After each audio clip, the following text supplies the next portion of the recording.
بسم اللہ الرحمن الرحیم۔ السلام علیکم، ہمارے چینل میں خوش آمدید ناظرین۔ آج آپ کے لیے میں انتہائی خوفناک، سنسنی خیز اور دلچسپ کہانی لے کر آئی ہوں، لیکن کہانی شروع کرنے سے پہلے آپ سے گزارش ہے کہ اگر آپ ہمارے چینل پر نئے ہیں تو ہمارے چینل کو ضرور سبسکرائب کیجیے تاکہ آپ کو ہماری ویڈیوز سب سے پہلے ملیں۔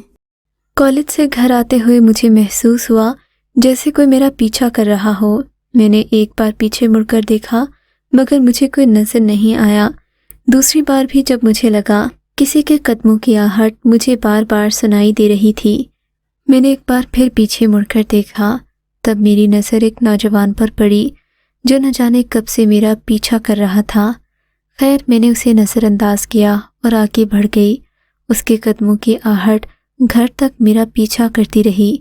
میں نے بھی نظر انداز کرنے میں ہی عافیت جانی۔ گھر پہنچی تو اماں گرما گرم کھانے کے ساتھ میرا انتظار کر رہی تھیں۔ میں نے اماں کو اس بارے میں کچھ نہ بتایا۔ کھانا ختم کیا تو اماں نے ہمیشہ کی طرح یاد دلایا، بیٹی پلیٹ کیوں نہیں دھوئی؟ 100 بار کہا ہے کہ اپنا کام کر کے اٹھا کر۔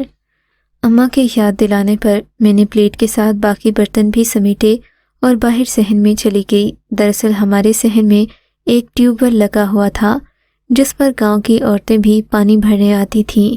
بھلے وقتوں میں دادا جان نے یہ ٹیوب ویل بنوایا تھا۔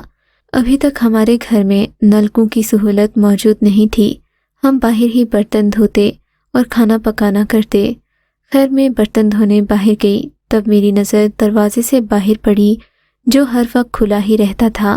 گاؤں میں ویسے بھی لوگ اپنے دروازے کم ہی بند کرتے ہیں۔ لوگوں کو ایک دوسرے پر اعتبار ہوتا ہے۔ کوئی کسی کے گھر چوری کرنے یا پھر ڈاکہ مارنے کا سوچ بھی نہیں سکتا۔ تب میری نظر دروازے کے پار کھڑے اسی لڑکے پر پڑی جس نے کالج سے گھر تک میرا پیچھا کیا تھا۔ مجھے بہت حیرت ہوئی کہ یہ لڑکا اتنا بہادر کہ میرے گھر تک آ گیا، ورنہ تو لوگوں کی جرت نہیں ہوتی کہ مجھ سے رک کر بات بھی کریں۔ میرے 3 بھائی تھے، تینوں گبرو جوان تھے۔ گاؤں کے کئی لوگوں کی ہڈیاں توڑ چکے تھے اور وہ بھی معمولی باتوں پر، کیونکہ ہمارے گاؤں میں ہر روز کوئی نہ کوئی فساد ہوتا رہتا۔ کبھی کوئی نوجوان لڑکی سے ملتے پکڑا جاتا تو کبھی کسی کو چوری کے الزام میں دھر لیا جاتا۔ میرے بھائی گاؤں کے میئر کے خاص لوگ تھے۔ یوں کہہ لیں کہ بھائیوں کو اس نے کرائے کے غنڈے سمجھ رکھا تھا۔ میں بھی اپنے بھائیوں سے بہت ڈرتی تھی۔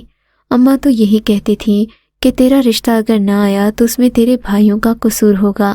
خیر، میں یہی سوچ کر بہت متاثر ہوئی کہ اس لڑکے کو اپنی جان کی بھی پرواہ نہیں، سیدھا جان پر کھیل کر میرے گھر ہی آ گیا۔ ویسے بھی لڑکیوں کو ایسے لڑکے پسند ہوتے ہیں جو بہادر ہوں اور اپنی خود اعتمادی سے دوسرے کا دل جیتنا جانتے ہوں۔ میں نے بھی یہی سوچ کر اس لڑکے کو مسکرا کر دیکھا۔ دل ہی دل میں سوچنے لگی، کیا پتہ یہی میرا جیون ساتھی بن جائے، کیونکہ اس سے پہلے آج تک کسی نے اتنی جرأت نہیں دکھائی تھی۔ یہی سوچ کر میں اندر آ گئی، مگر ابھی تک میں اس کے اس جرأت مندانہ فیصلے کو سوچ کر دل ہی دل میں اسے داد دے رہی تھی۔ شام ساری اسی کے خیالوں میں گزر گئی۔ میں من ہی من میں اسے اپنے بھائیوں سے بات کرتا دیکھ سکتی تھی، مگر نہ جانے قسمت میں کیا لکھا ہو، یہ سوچ کر اپنا ذہن جھٹک دیا۔ خیر، رات کا کھانا کھانے کے بعد میں اپنے کمرے میں چلی گئی۔ آج پورا دن انہی کاموں میں گزر گیا تھا۔ میں نے پڑھائی بھی نہیں کی تھی۔ کالج میں صبح میرا ٹیسٹ تھا۔ اب فکر ہو رہی تھی، تبھی میں نے کمرے کی لائٹ آن کی اور پڑھنے بیٹھ گئی، مگر میری دوسری بہن میرے ساتھ ہی سوتی تھی۔ کہنے لگی، میں ایسے نہیں سوں گی جب تک کمرے میں مکمل اندھیرا نہیں ہو جاتا۔ مجھے اپنے کالج کے ٹیسٹ کی بہت فکر تھی۔ چھوٹی بہن کے شور مچانے پر میں نے کمرے کی بجلی بند کر دی۔ اپنے پاس ایک موم بتی رکھ لی۔ اگرچہ موم بتی کی روشنی میں پڑھا تو نہیں جاتا، مگر پھر بھی میں نے موم بتی کھڑکی میں رکھی اور اپنی کتاب پڑھنے لگی۔ تھوڑا بہت یاد کرنے کے بعد میں آنکھیں بند کر کے اسے دہراتی اور پھر آگے کا صفحہ پڑھتی۔ اسی سب میں کافی دیر گزر گئی۔ ابھی تک میں نے کھڑکی کے پٹ کھلے رکھے تھے۔ تبھی مجھے ایسا لگا جیسے کھڑکی کے باہر سے کوئی مجھے دیکھ رہا ہو۔ پھر یکدم تیز ہوا کا جھونکا آیا اور موم بتی کی لو بجھ گئی۔ یہ دیکھ کر میری تو سانس خشک ہو گئی۔ خدا جانے یہ سب کیا ہو رہا تھا۔ میں نے اپنی بہن کی طرف دیکھا جو پرسکون سو رہی تھی۔ میری تو ہمت نہ ہو رہی تھی کہ آگے بڑھ کر کھڑکی ہی بند کر دوں، میرے ہاتھ جیسے کانپ رہے تھے۔ تبھی میری نظر کھڑکی کے باہر گئی۔ اندھیرے میں دو چمکتی آنکھیں مجھے خود پر گرتی ہوئی محسوس ہوئیں۔ میرا خون خشک ہو گیا۔ میں نے اسی وقت آنکھیں بند کر لیں، اپنے ہاتھ جوڑ کر اللہ تعالیٰ سے دعا مانگنے لگی۔ آیت الکرسی پڑھتے پڑھتے نہ جانے کب میں نے ہاتھ بڑھا کر کھڑکی کو بند کیا اور آرام سکون سے بستر پر لیٹ گئی۔ اب میرے ذہن میں کوئی بوجھ، کوئی پریشانی نہیں تھی۔ شاید کہ یہ آیت الکرسی پڑھنے کا ہی اثر تھا کہ میں پرسکون ہو گئی تھی۔ تھوڑی دیر میں مجھے نیند آ گئی اور میں سو گئی۔ صبح میری آنکھ کھلی تو رات والا واقعہ ابھی تک میرے ذہن میں گردش کر رہا تھا۔ یہ سوچ کر مجھے خوف سا محسوس ہوا کہ اس کھڑکی کے پاس ضرور کوئی ایسی چیز ہے جس نے رات کو مجھے ڈرانے کی کوشش کی۔ تب میری نظر کھڑکی پر پڑی تو کھڑکی کے ساتھ بنی جگہ میں ایک خوبصورت چمکتی ہوئی انگوٹھی رکھی تھی۔ یہ انگوٹھی اس قدر خوبصورت تھی کہ اس کی روشنی دور دور تک محسوس کی جا سکتی تھی۔ اس سے نکلنے والی شعاعیں کمرے میں صاف نظر آ رہی تھیں۔ میری بہن ابھی تک سو رہی تھی۔ میں نے اس کو جگایا، اس کی توجہ انگوٹھی کی جانب دلائی، مگر وہ بددستور سو رہی تھی۔ میں نے انگوٹھی وہاں سے اٹھائی، اپنی انگلی میں پہن کر دیکھنے لگی۔ وہ بہت خوبصورت لگ رہی تھی۔ تبھی تیز ہوا کا ایک جھونکا آیا اور کھڑکی کا پٹ زور سے کھلا جسے میں نے رات کو بند کر دیا تھا۔ یہ دیکھ کر مجھے پھر حیرت ہوئی کہ آخر کھڑکی خود بخود کیسے کھل گئی، مگر اس وقت کالج جانے کا وقت ہو رہا تھا۔ میرے پاس ان باتوں کو سوچنے کا وقت نہیں تھا۔ تب میں نے بیگ اٹھایا اور کالج کے لیے نکل گئی۔ راستہ بھر یہی سوچتی رہی، مگر ساتھ ساتھ کالج کی ٹینشن بھی تھی، اسی لیے اس بات کو نظر انداز کر دیا۔ شام کو میں گھر آئی تو میری بہن مجھ سے پوچھنے لگی، شنو، تو نے مجھے صبح صبح ایک انگوٹھی دکھائی تھی، وہ کہاں گئی؟ اس وقت نیند میں تھی، مجھے یاد نہیں آ رہا۔ شنو نے اپنے دماغ پر زور دیتے ہوئے کہا۔ تب میں نے اس کے سامنے وہ انگوٹھی رکھ دی۔ وہ تو یہ انگوٹھی دیکھ کر حیران ہی رہ گئی، آنکھیں پھاڑ کر بولی، یہ تو نے کہاں سے لائی؟ یہ تو بہت خوبصورت ہے، اصل ہیرے کی لگتی ہے۔ اس نے کہا تو میں شک میں پڑ گئی۔ یہاں تو کوئی ایسی عورت بھی نہیں آتی جو ہیرے اور سونے کی انگوٹھیاں پہنتی ہو۔ ہم تو خود ایک غریب گھرانے سے تعلق رکھتے تھے، پھر یہ انگوٹھی کہاں سے آئی؟ میں سوچنے لگی۔ تب اس کا دھیان بھی اسی طرف گیا۔ لیکن آپا، یہ انگوٹھی آئی کہاں سے؟ اس نے پوچھا۔ یہ تو میں خود نہیں جانتی، لگتا ہے کسی اور ہی مخلوق کا کام ہے یہ۔ ہمیشہ کی طرح میں ذرا پہلے اپنے جذبات کا اظہار کر دیتی تھی، پھر غیر مرئی مخلوق پر میرا یقین گھر والوں سے زیادہ تھا۔ میری بات پر شنو زور زور سے ہنسنے لگی۔ اچھا، تو تیرا مطلب ہے تیرے لیے یہ انگوٹھی کوئی جن رکھ کر گیا ہے؟ اتنی تو خوبصورت کہ تجھ پر جن عاشق ہوں؟ شنو میرا مذاق اڑانے لگی۔ لگتا ہے کہ تیری کسی سہیلی کی انگوٹھی تیرے بستے میں رہ گئی تھی، کیا پتہ کسی کی منگنی کی انگوٹھی ہو۔ شنو نے کہا تو مجھے یاد آیا کہ شہرین کی منگنی پچھلے ہفتے ہی ہوئی تھی۔ میں نے شاید اس کی انگوٹھی اتار کر دیکھی ہو، مگر ایسا کوئی واقعہ میرے ذہن میں نہیں آ رہا تھا۔ خیر اگلے دن شہرین سے اتحاداً پوچھ بھی لیا کہ کہیں اس کی انگوٹھی میرے پاس تو نہیں آ گئی۔ تب اس نے صاف انکار کر دیا۔ شام کو دوبارہ اسی موضوع پر میری شنو سے بات ہوئی۔ شنو نے ہنستے ہنستے کہہ دیا، ارے بھائی، اگر جن ہوتا تو اتنی کنجوسی تو نہ کرتا نا۔ اب اگر تم پر کوئی جن عاشق تھا ہی تو تمہارے لیے کوئی ہیرے کا ہار رکھتا، کوئی سونے چاندی کی بڑی بڑی چیزیں لاتا نا۔ اس انگوٹھی سے کیا ایک جن اپنی محبت ثابت کر سکتا ہے؟ شنو ہنسنے لگی۔ چپ کر شنو، کیسی باتیں کرتی ہے؟ میں نے ڈر کے مارے اسے چپ رہنے کا کہا۔ میرے ڈر نے اسے اور محظوظ کر دیا۔ تمہیں ابھی بھی ڈر لگ رہا ہے؟ وہ تالیاں بجاتے ہنسنے لگی۔ مجھے اس کا یہ پاگل پن پہلے بھی پسند نہیں تھا۔ بہرحال رات کا کھانا کھانے کے بعد ہم لوگ اپنے کمرے میں گئے اور باتیں کرتے کرتے سو گئے۔ جن بھوتوں کی باتیں کرتے مجھے جلدی نیند آ جاتی تھی۔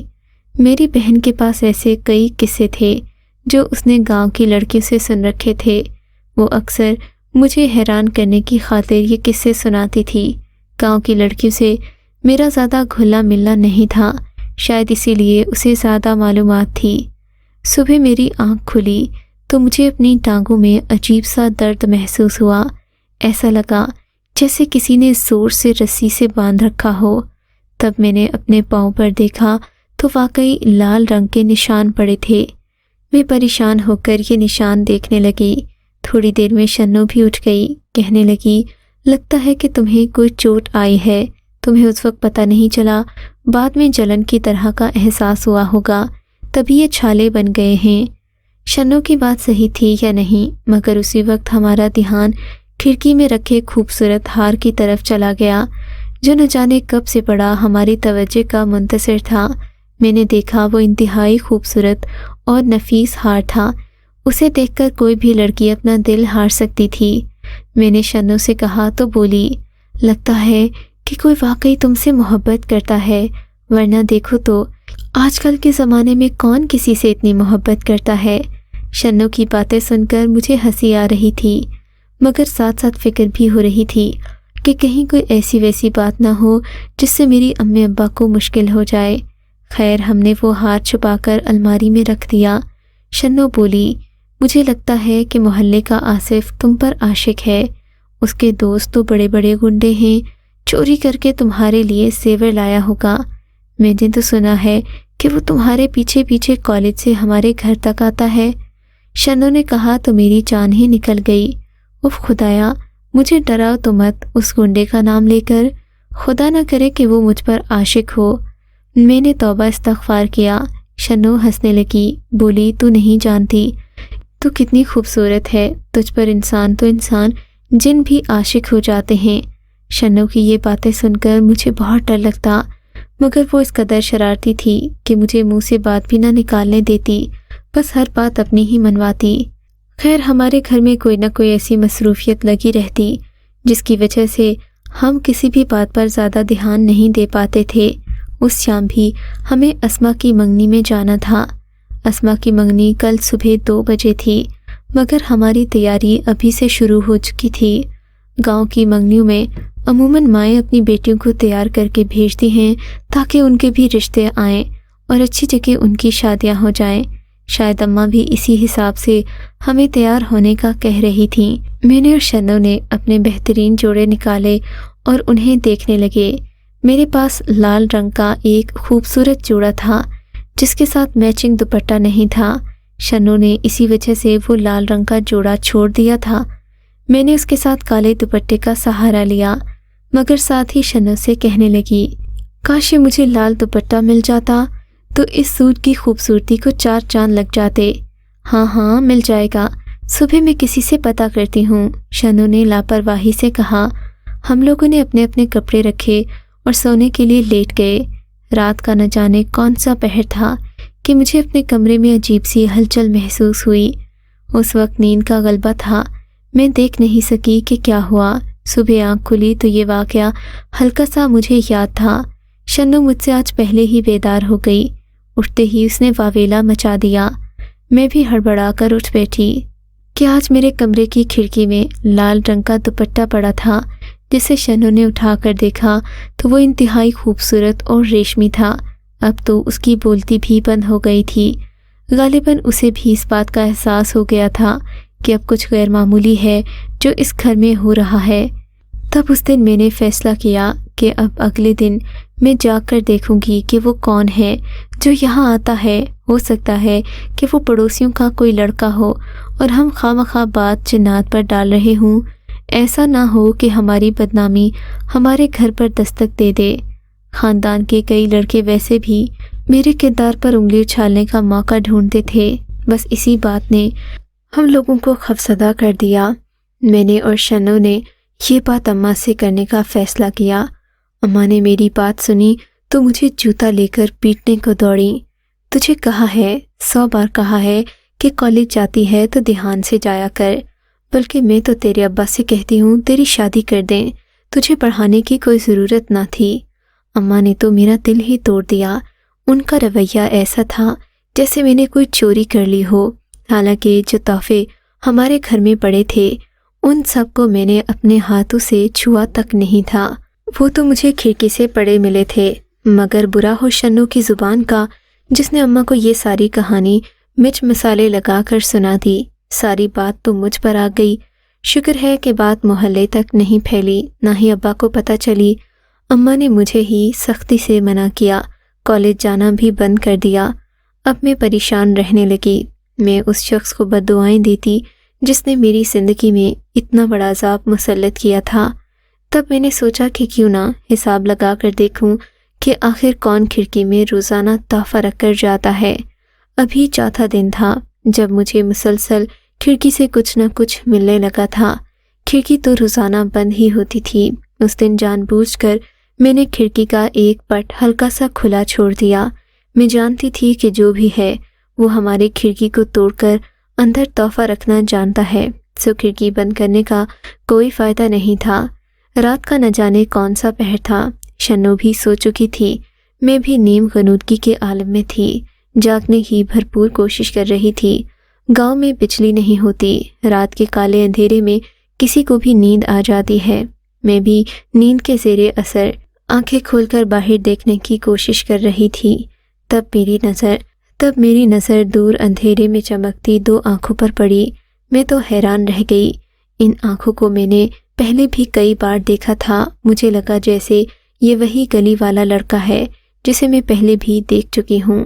میں نے دیکھا وہ آنکھیں دھیرے دھیرے قریب آ رہی تھیں۔ میری تو جیسے سانس ہی حلق میں اٹک گئی۔ تھوڑی ہی دیر میں ایک ہولہ سا کمرے کے اندر داخل ہوا۔ اسے میں نے باقاعدہ کھڑکی سے آتے دیکھا اور پھر اس نے اندر آتے ہی ایک نوجوان کا روپ دھار لیا۔ یہ انتہائی خوبرو نوجوان تھا جسے میں نے زندگی میں پہلی بار دیکھا تھا، مگر اس کی آنکھیں میں نے ایسے لگتا تھا جیسے پہلے بھی کہیں دیکھی ہوں۔ تب ذہن پر زور دینے پر یاد پڑا کہ میں نے گلی میں کھڑے لڑکے کی بھی ایسی ہی صورت دیکھی تھی۔ تم کون ہو؟ میں نے گھبرا کر پوچھا۔ اس وقت تک مجھے یہ تو اندازہ ہو چکا تھا کہ یہ کوئی انسان نہیں بلکہ اور مخلوق ہے۔ میں تمہیں پسند کرتا ہوں، اس سے کیا فرق پڑتا ہے کہ میں کون ہوں؟ اس نے گہری آواز میں کہا۔ میں نے ایک چیخ ماری اور بے ہوش ہو گئی۔ اس کے بعد نہ جانے کیا ہوا، میں بہت ڈر گئی تھی۔ مجھے اس ڈر کی وجہ سے سخت بخار نے آ لیا۔ دادی کو جب یہ بات پتہ چلی تو انہوں نے اماں کو ڈانٹا، کہا کہ تم نے بچی کا خیال نہیں کیا۔ اس نے جو بات کہی وہ سنی کیوں نہیں؟ اگر اسے کوئی چیز ڈرا رہی تھی تو تمہارا فرض بنتا تھا کہ تم ضروری عوامل کرتی اور اسے دور کرنے کی کوشش کرتی۔ دادی اماں نے نہ صرف مجھ پر دم درود پڑھ کر پھونکے بلکہ اس کے ساتھ ساتھ مجھے نماز پڑھنے کی تلقین بھی کی۔ اس کے بعد دادی نے کھڑکی کے باہر موجود ایک پرانا درخت کٹوا دیا جو نہ جانے کب سے یہاں کھڑا تھا، جس کی وجہ سے ہم سردیوں میں دھوپ سے محروم ہو جاتے۔ اس درخت کو کاٹتے وقت سنا ہے کہ چیخیں بلند ہوئیں اور پورے محلے نے ان چیخوں کو سنا، مگر میں کالج میں تھی اس لیے اس بات کا مشاہدہ نہیں کر سکی۔ مگر مجھے یقین ہے کہ وہاں جو بھی رہتا تھا اسے میری دادی کے اس عمل سے سخت تکلیف پہنچی، ورنہ تو اس درخت سے اتنی بھیانک چیخوں کی آوازیں نہ آتیں۔ آج بھی میں وہ چیخیں یاد کرتی ہوں تو میرا دل دہل جاتا ہے۔ کبھی کبھی ذہن میں خیال آتا ہے کہ کہیں ہم نے اپنے غصے اور انا میں کسی بے گناہ کی جان تو نہیں لے لی، کیونکہ وہ جو کچھ بھی تھا صرف ایک بے ضرر سا رشتہ تھا جو مجھے تحفے دینے تک محدود تھا۔ اگر آپ کو یہ کہانی اچھی لگی ہے تو اس ویڈیو کو لائک کیجیے اور اس طرح کی مزید ویڈیوز دیکھنے کے لیے ہمارے چینل کو سبسکرائب کیجیے۔ اور ہاں، اگر آپ کی کسی دوست، رشتہ دار یا بہن کے ساتھ خدا نہ کرے ایسا کوئی واقعہ پیش آیا ہے تو ہمیں کامنٹ سیکشن میں اس کے بارے میں ضرور بتائیے۔